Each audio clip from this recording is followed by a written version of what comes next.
Today we have a delicious guest, a 36-year-old blue-eyed tall drink of water who also happens to be the head coach of the Buffalo Bills. Please welcome to the show, Joseph Brady. Yes. When you're empathetic and you have success, all is well. If you're empathetic and you care about your guys, but you're not winning, that's when the negatives that come through it. You know, like I don't have a head coach manual, right? I haven't become a head coach. You don't? No, absolutely not. I love the fact that this has felt like a philosophy 101 class. That's great. Which is honestly, that's what fills my cup. I mean, that's my jam. One word to describe Josh Allen. You know, and I'm his big. I tell her I'm his biggest hater. So one word to describe Josh Allen. I've survived every situation, knowing when to freeze and when to run. And regret is just a memory written on my brow, and there's nothing I can do about it now. Casey, my friend, today we have a delicious guest, a 36-year-old blue-eyed tall drink of water who also happens to be the head coach of the Buffalo Bills. Please welcome to the show, Joseph Brady. Yes. Joseph, I like it. Is that cool? Is that your Christian name? Yes, that is. I'm the fourth. So you're the fourth? Yeah, but I like, absolutely. Throw the Joseph out there. I like it. Joe Quattro. That's fantastic. Yep. How you living, Joe? You doing all right, buddy? I'm living, man. Ready to get going. Just got back in town and ready to head up to training camp. Here we go. You got a nice glow about you, a nice glaze. Not a glaze, but a glow. You get a little sun in your life. Yeah, a little sunburn. You know, the pale ginger in me can only do so much out there, right? But it fought the good fight. Can get, I got it. Yeah, that's no doubt. It fought the good fight. Well, we're not going to take too much of your time, my friend. Let's get in the meat and potatoes of it. Actually, Derek Boyko gave me a delicious insight on something that's going on. You handpicked the 2026, what do you call it, a mantra, slogan for the Buffalo Bills team. Just put the ball down. Can you elaborate on that deliciousness a little bit? There's certain things I'm always going to probably just keep as you know, with the guys. But, look, the reality of it is I just want, look, we play in a sport. You know what it is, man. You might have a bad play or, we gotta change our game and move to this time. Or I had a bad rep in practice or I had a good rep. And it's like mistakes breed mistakes. Or we have a good rep and then the next one's absolutely terrible. And it's just trying to get a mentality of let's play the next play. Let's build the competitive stamina that it does not matter what previously just happened. Let's put the ball down. Let's go play the next one. And I think it's easy to say. It's hard to live, coaches included, right? And we're all perfectionists and want every play to be perfect. But can we develop that mentality to whatever happened, good, bad, or indifferent? Man, let's just put the ball down. Let's go play again. And that's a summed up, cleaned up version of it. I love it, which is good. Let's keep it PG. Yeah, so maybe it's the old cynic in me, and just around the block too much, and that's probably why I retired. Was how do you make sure that a mantra, because it has power, right? That what you gave me has power, but especially for the older vets, maybe how do you have it so it's not just falling on deaf ears? It's just this is just another thing that some coach speak is going down. Yeah.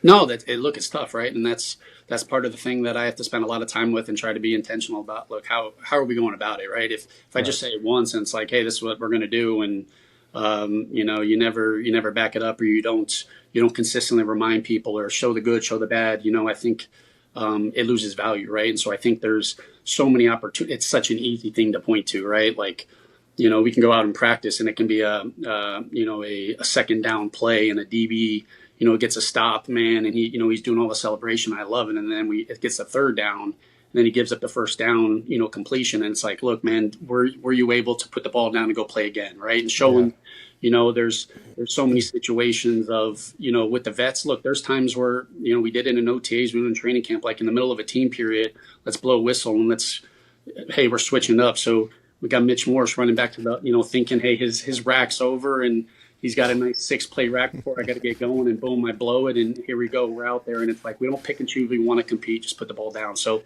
there's so many opportunities, right? As always, right? You do any mantra, stuff gets thrown at you at all times too, right? You know how it is. Right. So, but there's just so many easy opportunities to be able to hit it, and I just want our guys to look. It's one thing to come out of my, when the locker room takes it and it becomes their words, and it's just a mindset and mentality by how we go about things, that's when it comes to life. I can say it all I want, but when the locker room is convicted upon it, that's when I believe it comes to life. Well, it's almost like the more consistent you are with it, and it's a pretty diverse thing you can kind of plug and play. So just with the consistency and kind of spreading it out a bit, that has to help a ton. Yeah, and look, it's again, right? When we're in the heat of the battle, right?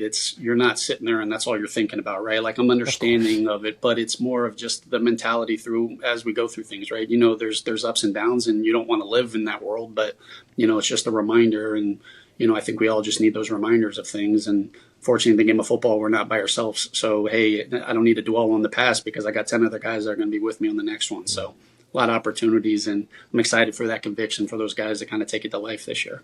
I love that. It's just that next play mentality, right? That's all it is. It's another way of saying it, right? But it's more of a just like, hey, we don't care who we play when we play them.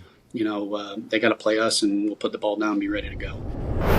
Casey and I would like to take this opportunity to thank our sponsor over at Labatt for not only making a delicious beverage, I mean, even on the can it says pristine Pilsner, and I tend to agree, but also being there for the best roasts and toast to your buddy, because Labatt is brewed for the roast. Now, I'm off to the golf course, and my plan is to drink enough of these to where I'm not depressed when I go to bed because of how shitty I am at this sport. Back to the episode. You said something interesting, like football isn't, you're not by yourself. But in your position, it is singular that you are the head guy, right? You have a treasure trove of people that you've brought in to help make decisions, but decisions are on your shoulders. Has there been a decision or an instance that's come up in your short tenure as a head coach thus far that you weren't totally expecting for you to have to work on or go through when you first took this job? Yeah, that's a great one. It's a unique position, right? Like I took over a head job. You can spend summers, talk with agents, you can do what you got to do and talk about, hey, if you ever an opportunity to be a head coach, how will you handle something? Hey, if you're in this place, what would you do? And they're so easy, but until you actually step foot into that role, and then you develop those relationships, you have some of these conversations, you don't fully know, right? And this wasn't part of the plan, right? And so I think the action from my perspective was really, you're throughout everybody throughout the building, right? It's like, hey, what's probably happening is who's going to be the new head coach, right? And it's uncomfortable, right? Because from a lot of variables, right? And they hire somebody that was in the building, and I think there's that tendency to be like, oh, well, we know Joe, and there's a level of a natural human element of comfort, right? It's like, well, at least I know him. And so from an action standpoint, it was really like more of like letting people know that, like, hey, I'm still a new head coach coming to this role. Like, this is me if I was coming from the Miami Dolphins, right? And this is year one. There is no like, oh, we've done it like this before, I know what this is like. It's like, no, we don't. And having to kind of make that little level of uncomfortableness. I know that's not a specific action, but that was something that spent a lot of time with, and we have such incredible people. And so they're not tough conversations, but it's conversations that I think is important to get everybody on the same page and not just be like, well, we know Joe, so we're good. Is that a daunting thing, or is that almost liberating? Like there's so much unknown that there's some freedom to it. Yeah, there is, because it's the human. We're humans, right? Like, if I try to just think, if I try to build I don't have a head coach manual, right? I haven't become a head coach. You don't? No, absolutely not. And we can. It's one thing that you go through these experiences as a coordinator, and you see, the head coaches before me, and them go through, and you don't know all the details, but you kind of try to say, hey, what would I do in that position? But every situation is a little different, and so it's exciting. It's the unknown, because it kind of tests you, and you get to kind of see, where you are with relationships, your empathy, hey, what are your non-negotiables? You learn all of that stuff about yourself, and so it's exciting.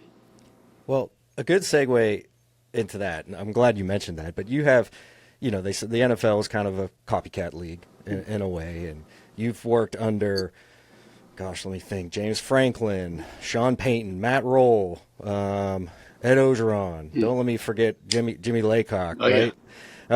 Sean McDermott. Of course, Sean McDermott. So some great coaches, and I know you've probably taken some things that they have done that you like and try to implement them in a way that you feel is you. But the general question, I guess, is how do you know who Joe Brady, the head coach, is? You know what I mean? Like, how do you take what you learn from them, but also be your authentic self as the head coach? I think, take the head element out of it. I'm the same guy, right? I'm the same coach. I don't think, and look, Mitch experienced a little bit, right? I was a QB coach here, and then the next day I was an offensive coordinator. And, if you have to change who you are, if you have to act in a different way, if you have to coach in a different way, if you have to change your mentality, well, then you probably haven't been doing it in the right place. You haven't had the right mentality all along. And so I believe in who I am as a coach, as a human, as a person. And just because my role might be different doesn't mean my actions, the way I treat people, the way that I can communicate needs to change, right? The only difference is now is people are looking to me, right? And I have to actually pull the trigger on making the decisions and doing that. But I prided myself that I'm still the GA under James Franklin, right? The coaching assistant under Sean Payton. Like I still wake up with the same excitement and motivation, and just and now I just have the head title under it. But for me, nothing really changes. And like that unknown that Mitch was talking about, like I'm excited. I don't know, right? We'll see what adversity looks like, what success looks like. We'll see what all that, but I know as long as I stay true to myself and I have an incredible coaching staff around me that I can lean on, it'll make the head coach version of myself, easy to kind of go through, easier. No, it's thing. Regardless of how you phrase it, it's a beautiful dance, extremely fluid. I think that's what's so exciting, and at the same time, what gets you going. It might keep you up a little bit at night. Not a bad thing. It's just what fuels you.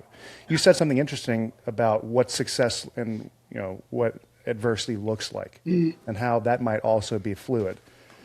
One thing that we're all judged by in this league, teams and head coaches alike, are Super Bowls, right?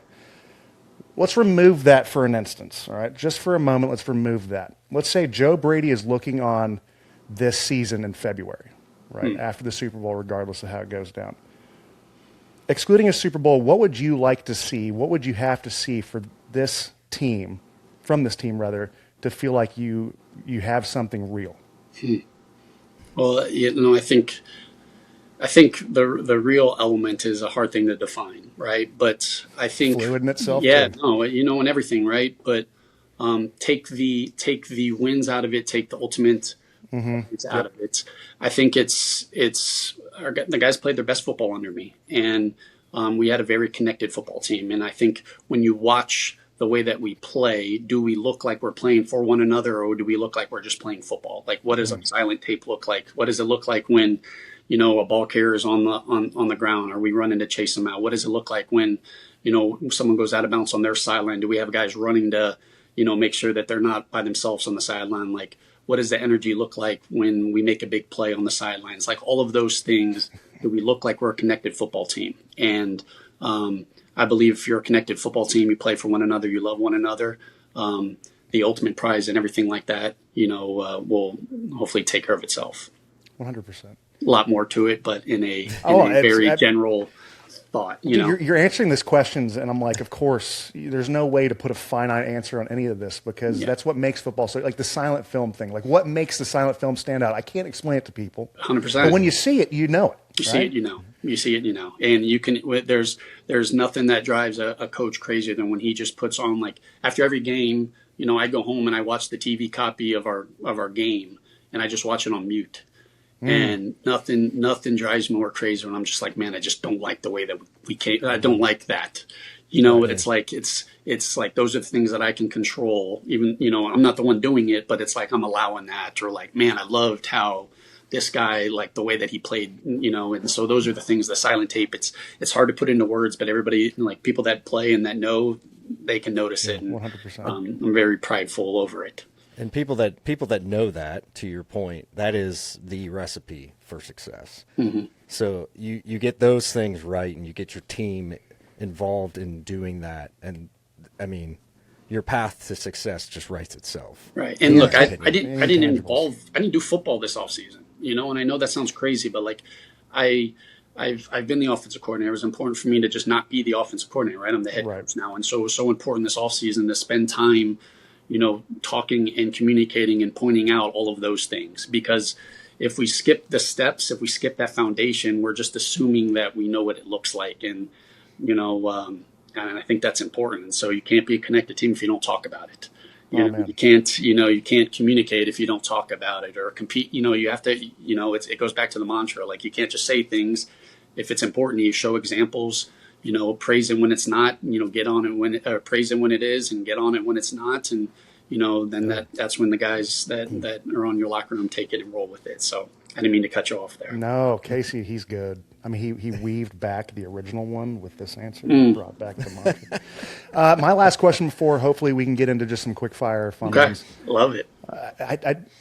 This was kind of sparked by one of the earlier questions when he talked about the human experience or like the human element. Do you, in regards to how it fuels a coach, how he coaches is directly correlated to it's not like you step in, you check yourself at the door and you flip on the robot Joe Brady and then walk around doing your thing. Like what fuels you and your decisions you make, of course, is your past experience, but also who you are as a person and what fills your proverbial cup up. Do you think that's lost on the general public sometimes? Just like, I mean, not maybe the human element. You hear about it as football players, like these are more than just football players, but also in coaches.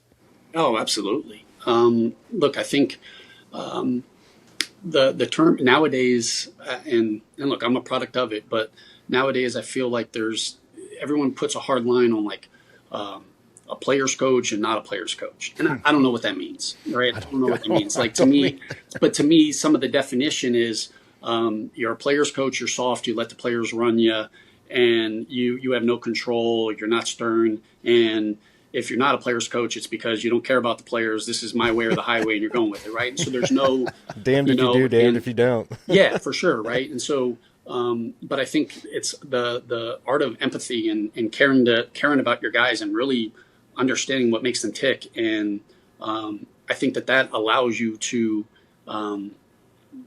It allows you to not be a robot, and 100%. But me caring about my guys allows me to get on them, and so it's such a unique component that it drives me crazy. Like, I don't know what a player's coach is, I don't know what the alternative is, but I know that I care about my guys, and when knowing a guy like Mitch Morse, how he can handle some things, I know what he needs, and there's some times where it's like, I just need to let him go, he doesn't need to hear anything. But another guy, hey, I need to get on him right now. Like, that's what he needs. And so there's so many different layers to it. But I don't think you can just be a robot. And it's a unique thing. But I'm still struggling to this day to figure out what is a player's coach, what is not a player's coach. And when they're like, oh, you're a player's coach, I'm like, I don't know. Is that a negative? Is that like, I don't know. It's a good point. I mean, I hadn't really thought about it that way, because when people would ask me about Coach Andy Reid, and